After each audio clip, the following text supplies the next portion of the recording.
തൃശൂരിൽ നിന്നും തൃപ്രയാർ, ഇരിങ്ങാലക്കുട, കൊടുങ്ങല്ലൂർ റൂട്ടിലോടുന്ന സ്വകാര്യ ബസ്സുകളുടെ പണിമുടക്ക് തുടരുന്നു. ശക്തൻ ബസ് സ്റ്റാൻഡിൽ ഏർപ്പെടുത്തിയ ഗതാഗത പരിഷ്കാരങ്ങളിൽ പ്രതിഷേധിച്ചാണ് ബസ് ജീവനക്കാർ പണിമുടക്കുന്നത്.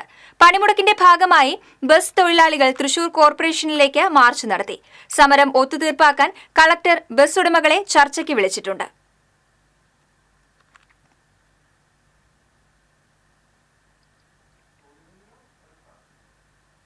കൊടുങ്ങല്ലൂർ തൃശൂർ റൂട്ടിലെ സ്വകാര്യ ബസ് സമരം രണ്ടാം ദിവസമായതോടെ മേഖലയിൽ യാത്രാ ദുരിതം രൂക്ഷം.